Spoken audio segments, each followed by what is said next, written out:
नमस्कार दोस्तों, हर हर गंगे।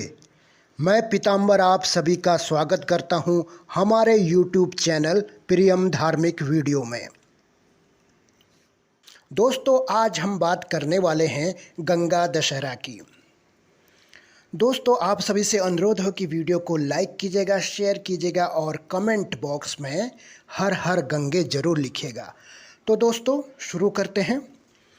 दोस्तों, ज्येष्ठ मास की दशमी को गंगा स्वर्ग से पृथ्वी पर अवतरित हुई थी, इसलिए इस दिन को गंगा दशहरा के नाम से जाना जाता है।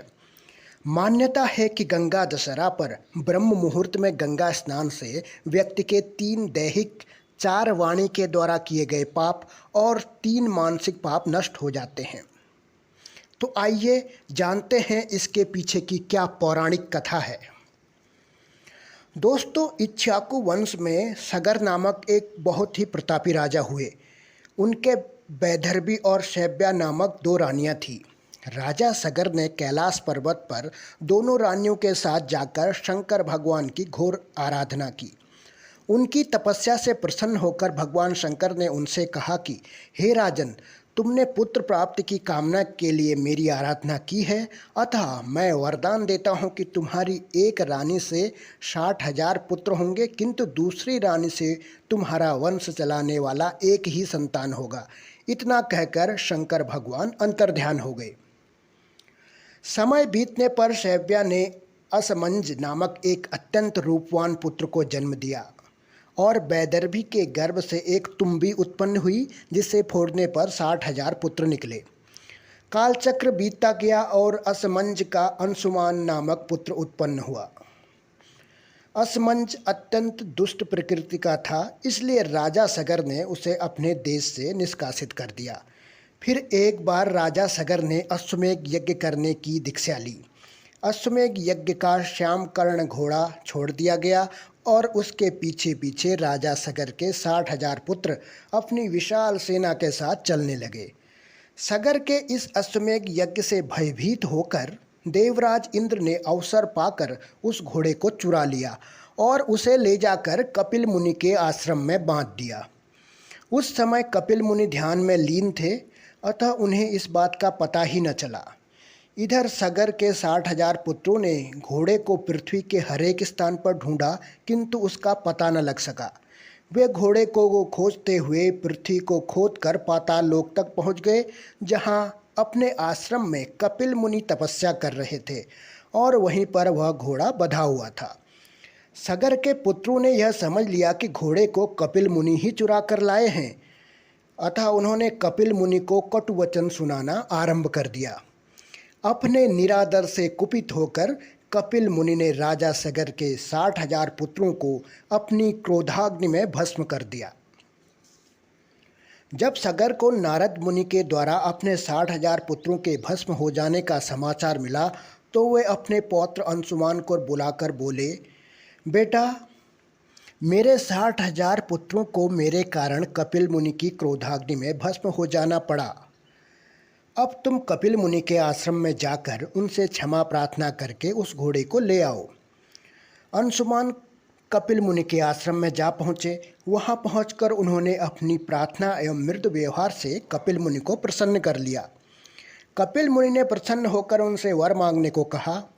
अंशुमान बोले कि मुने, कृपा करके हमारा अश्व लौटा दें और हमारे पूर्वजों के उद्धार का कोई उपाय बताएं। कपिल मुनि ने घोड़ा लौटाते हुए कहा कि वत्स, अब तुम्हारे पूर्वजों का उद्धार केवल गंगा के जल से तर्पण करने पर ही हो सकता है। अंशुमान ने यज्ञ का अश्व लाकर सगर का अश्वमेध यज्ञ पूर्ण करा दिया। यज्ञ पूर्ण होने पर राजा सगर अंशुमान को राज्य सौंपकर गंगा को स्वर्ग से पृथ्वी पर लाने के उद्देश्य से तपस्या करने के लिए उत्तराखंड चले गए। इस प्रकार तपस्या करते करते उनका स्वर्गवास हो गया। अंशुमान के पुत्र का नाम दिलीप था। दिलीप के बड़े होने पर अंशुमान भी दिलीप को राज्य सौंपकर गंगा को स्वर्ग से पृथ्वी पर लाने के उद्देश्य से तपस्या करने के लिए उत्तराखंड चले गए, किंतु वे भी गंगा को स्वर्ग से पृथ्वी पर लाने में सफल न हो सके। दिलीप के पुत्र का नाम भागीरथ था। भागीरथ के बड़े होने पर दिलीप ने भी अपने पूर्वजों का अनुगमन किया, किंतु गंगा को लाने में उन्हें भी सफलता नहीं मिली। अंततः भागीरथ की तपस्या से गंगा माँ प्रसन्न हुई और उनसे वरदान मांगने के लिए कहा। भागीरथ ने कहा, माता, मेरे 60,000 पुरखों के उद्धार हेतु आप पृथ्वी पर अवतरित होने की कृपा करें। इस पर गंगा ने कहा, वत्स, मैं तुम्हारी बात मानकर पृथ्वी पर अवश्य आऊँगी, किंतु मेरे वेग को भगवान शिव के अतिरिक्त कोई सहन नहीं कर सकता, इसलिए तुम पहले भगवान शिव को प्रसन्न करो। यह सुनकर भागीरथ ने भगवान शिव की घोर तपस्या की और उनकी तपस्या से प्रसन्न होकर शिव जी हिमालय के शिखर पर गंगा के वेग को रोकने के लिए खड़े हो गए।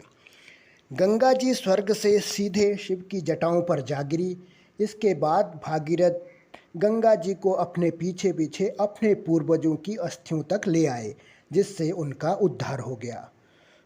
भागीरथ के पूर्वजों का उद्धार करके गंगा जी सागर में जा गिरी और अगस्त्य मुनि द्वारा सोखे हुए समुद्र में फिर से जल भर गया।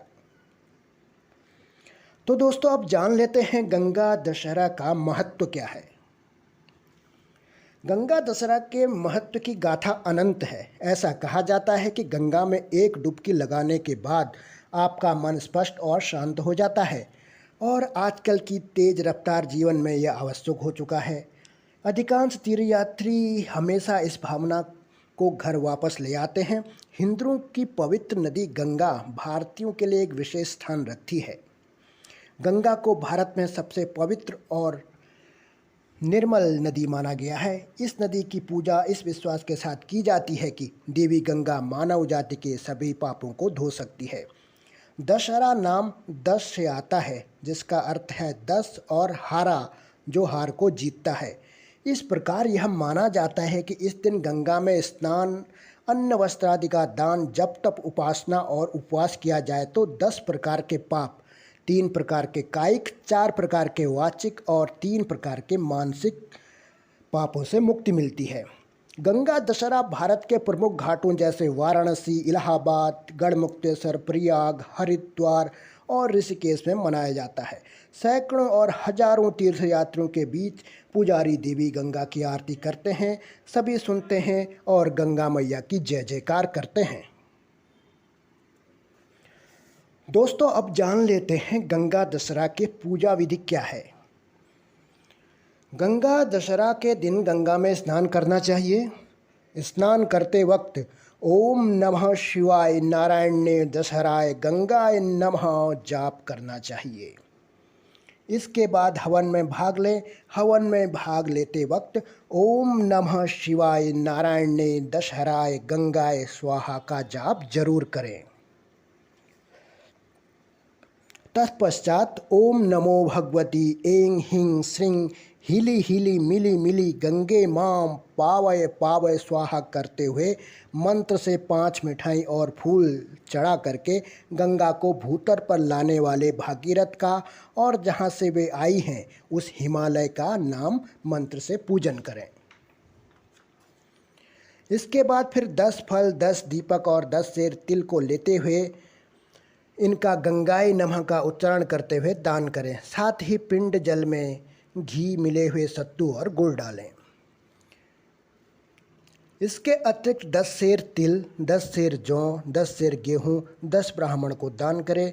इतना करने से सब प्रकार के पाप समूल नष्ट हो जाते हैं और दुर्लभ संपत्ति प्राप्त होती है। दोस्तों, अब जान लेते हैं गंगा दशहरा का शुभ मुहूर्त कब है। इस बार ज्येष्ठ मास के शुक्ल पक्ष की 10वीं तिथि का आरंभ 29 मई को सुबह 11:49 पर होगा और इसका समापन 30 मई दिन मंगलवार को दोपहर 1:07 पर होगा। ज्योतिष शास्त्र के अनुसार उदया तिथि की मान्यता के अनुसार गंगा दशहरा का पर्व इस बार 30 मई दिन मंगलवार को मनाया जाएगा।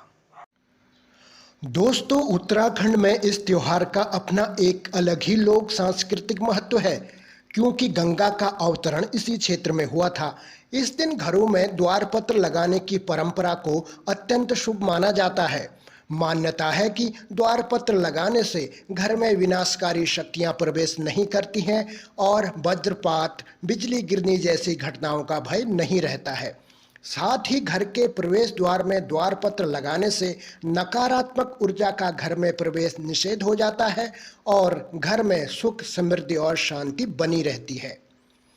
गंगा माँ के पृथ्वी पर आने की खुशी और अग्नि व भय से बचने के लिए गंगा दशहरा मनाया जाता है। इस गंगा दशहरा पत्रक को देने कुल ब्राह्मण आते हैं। गंगा दशहरा की प्रतिष्ठा कर अपने यजमान को देते हैं। यह पर्व ज्येष्ठ मास के 10वीं शुक्ल पक्ष को मनाया जाता है। पंडित घर घर जाकर गंगा दशहरा पत्र बांटते हैं। आज के आधुनिक युग में यह गंगा दशहरा पत्र बाजारों में आसानी से उपलब्ध हो जाता है, लेकिन पूर्व में पंडितों द्वारा खुद तैयार किया जाता था। एक चक्र बनाकर उसके अंदर विभिन्न रंगों में लक्ष्मी, गणेश जी, शिव पार्वती, ओम आदि के चित्र बनाए जाते थे। यह पत्र एक वृत्ताकार आकृति के होते हैं, जिनके मध्य में ज्यामिति आकृति बनी होती है। चारों ओर अनेक कमल दल अंकित किए जाते हैं, जो धन धान्य और समृद्धि के द्योतक होते हैं।